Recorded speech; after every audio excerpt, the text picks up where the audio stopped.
But it's a good bipartisan bill. Waiting on the final vote. The $900 billion stimulus bill is one step closer to becoming a reality and bringing help for Coloradans. I was trying to do the right thing. Plus, he was denied a COVID-19 test, but he was still charged by the hospital he went to anyway. I don't like injustice, and I think this is one of them. And two car thieves lead police into a neighborhood in the middle of the night with guns drawn. Couldn't believe it.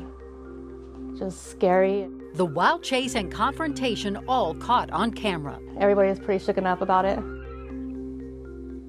$300 per week in enhanced unemployment insurance benefits, $25 billion for rental assistance. $82 billion for schools, $13 billion for food assistance, and of course, $600 checks for those who made less than $75,000 last year. Now, the $900 billion stimulus bill is more than 5,000 pages long, and it is ready for its next vote. Thanks for joining us at 6. I'm Ann Trujillo. And I'm Gary Brode. It's a live look right now at the Capitol, where a vote is slowly but surely getting underway. If it passes like it's expected to, that bill heads to President Trump's desk. Denver7 reporter CB Cotton is looking into what's in that very lengthy bill and the relief coming to Coloradans. CB? Well, Gary and Ann, this relief is crucial because the state labor department says hundreds of thousands of Coloradans will lose their federal unemployment benefits by the end of this month if Congress fails to act. Now, the good news is this: processes have been put in place to prevent a government shutdown so lawmakers can continue working with the goal of getting this bill signed. Now, the $900 billion stimulus package includes stimulus payments for most individuals, and it also includes supplemental unemployment benefits. There's also support for child care and housing and dollars for COVID-19 vaccine distribution. The signing of this bill will also be particularly crucial for an estimated 280,000 Coloradans that work as independent contractors whose unemployment benefits would otherwise end this Saturday. We spoke with one Denver woman who says paying her bills will depend on Congress's ability to act. I wouldn't be able to pay my rent without them. I would have no way of working. There's a limit to what I can do job-wise already because of my health issues. And so, yeah, without the PUA assistance, then I wouldn't be able to pay my rent at the moment. I'd probably be homeless. Now, the state labor department tells me there are no state unemployment benefits for those that identify as independent contractors. There's a complex reason as to why, but it comes down to the way wages are accounted for. The state agency tells me in the meantime, for those that will lose benefits, they're urging them to check out the state's job database while we all watch and wait for Congress to sign this bill. Reporting live, I'm CB Cotton for Denver7. And we are waiting. All right, CB, thank you. Right now, Colorado is waiting on its first shipment of the Moderna vaccine. That's expected to arrive sometime tonight. Colorado requested more than 96,000 Moderna vaccines in its first order. Also today, President-elect Joe Biden got his first dose of the Pfizer vaccine.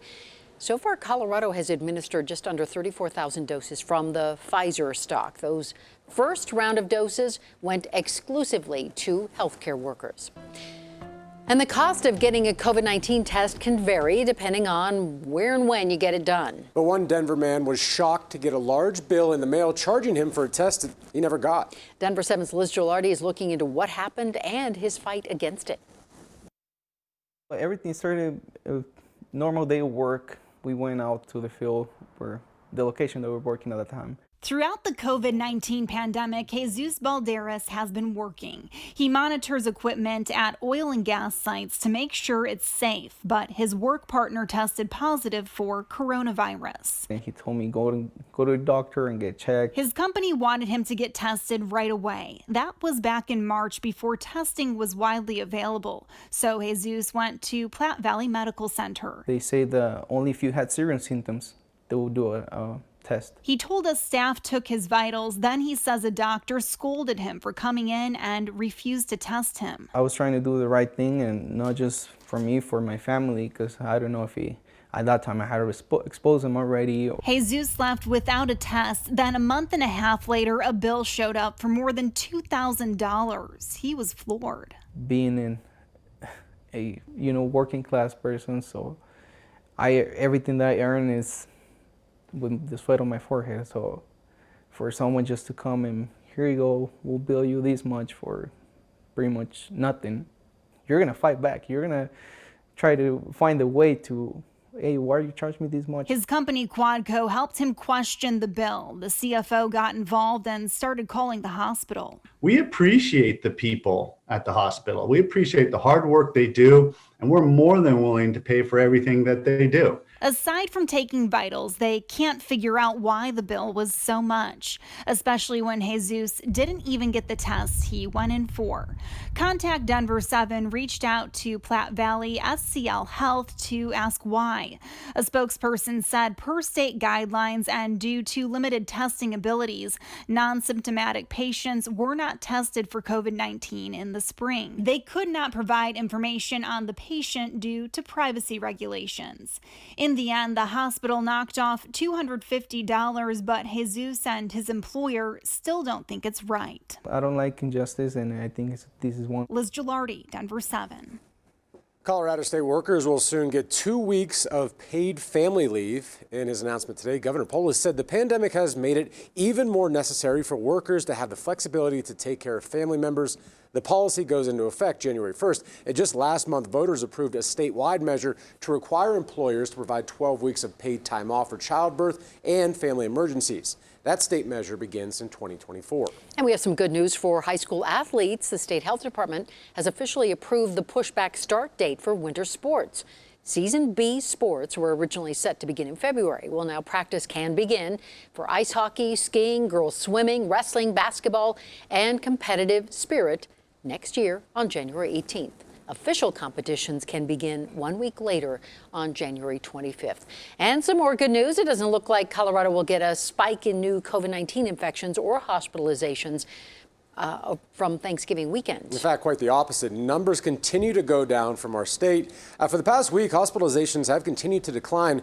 Right now, 1,386 beds are in use, which is well below the peak that we saw back in November. The state added another 2,000 new coronavirus cases today, but again, that number is well below what we saw in November, that was when we were hitting 6,000 odd some numbers at a time. But we aren't out of the woods just yet. Another big holiday is right around the corner. And despite health officials encouraging everyone to stay home, the roads to the mountains, they're packed. If you needed another reason to stay home, your drive to the mountains will not be easy. Denver7's Russell Haythorn's live in Idaho Springs, and Russell, CDOT's currently doing some road work out there. Yeah, road work, Ann, that is creating a holiday headache for travelers just 4 days before Christmas.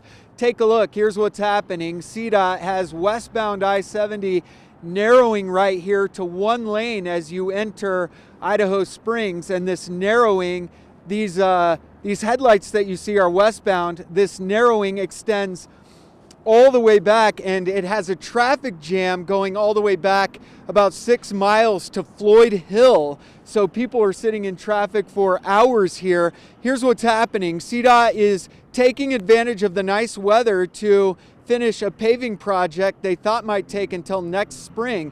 It's the last half mile of the new 11-mile toll lane that extends from Idaho Springs here about to Georgetown. It's a similar toll lane to the one that opened on eastbound I-70 a few years ago. The schedule looks like this. They'll continue paving until 11 o'clock tonight, then it gets too cold, so they'll have to quit. They'll open the highway back up to 2 lanes, and then they'll narrow it again to 1 lane tomorrow morning at 9 and continue paving all the way until 11 o'clock tomorrow night. So if you're heading to the high country, your best bet might be waiting until Wednesday when they've completed this paving work.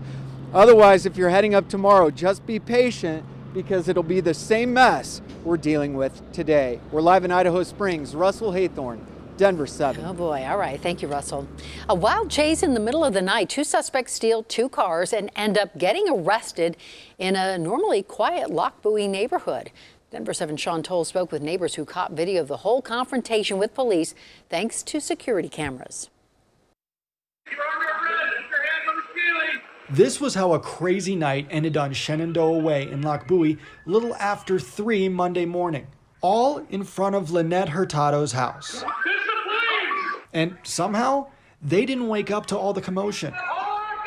And we couldn't believe that we slept through that. Just a block down the road, police tell us the 2 suspects crashed into a neighbor's fence, but not before they left a trail of destruction through the area. We saw the scraped up streets when we were driving around. A second car was then stolen before the suspects were finally cornered in front of the Hurtados' home.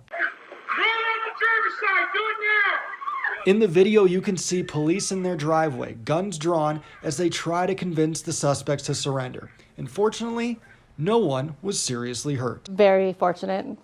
I'm very fortunate that there was no gunshots, and probably would have woken up to that. Because way out here, it's not anything they ever expected to see or watch back on their cameras. Sean Toll, Denver7. Hope and a determination to never give up. He was born here and immediately needed care. A patient at one Denver hospital has been giving hope to staffers for the past decade and is keeping his spirits up as he continues to fight a rare disease. Plus, Rocky Mountain National Park is about to get much bigger. Just a few high clouds out there right now, but there is a little snow in the forecast.